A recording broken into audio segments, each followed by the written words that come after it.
Hi friends, আপনারা কেমন আছেন? আশা করি খুব ভালো আছে। আমিও খুব ভালো আছি। এই যে এক্সস্ট ফ্যানটা দেখতে পাচ্ছেন, এটা চলছে না, এটা কি হয়েছে আজকে দেখবো, চলুন। তো তার আগে আমি খুলে নেবো সব কিছু, পার্টসটা সব খোলা হয়ে গেছে, তারপরে মোটরটা চেক করব। তারপর আমি চলে গেলাম ক্যাবিনেট যেগুলো ডাস্ট হয়ে গেছে, ময়লা হয়ে গেছে, সেটা ক্লিন করতে। তো ক্লিনটা কেমন হচ্ছে সেটা কমেন্ট করে জানাবেন। ভিডিওটা যদি ভালো লেগে থাকে তাহলে সেটাও কমেন্ট করে জানাবেন, কাজটাও ভালো লেগে থাকলে কমেন্ট করে জানাবেন।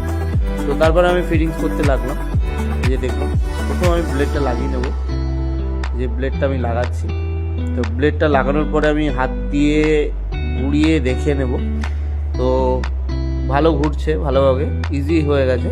তো ব্লেডের গার্ডটাও লাগিয়ে নিলাম, ফ্যানটা জ্যাম ছিল। তারপর সামনে ফ্রন্টের কভারটাও লাগিয়ে নিলাম, এই যে দেখুন। তারপরে যেখানে লাগানো ছিল সেখানে আমি ফিটিংস করে ফেলবো, মানে লাগিয়ে ফেলবো। এই লাগিয়ে ফেলেছি প্রায়। দেখুন ফ্যানটাও ঘুরছে খুব সুন্দর। ভিডিওটা ভালো লেগে থাকলে লাইক, কমেন্ট, শেয়ার করবেন, ফলো করে দেবেন। পরের ভিডিওতে দেখা হচ্ছে। Tata, bye bye.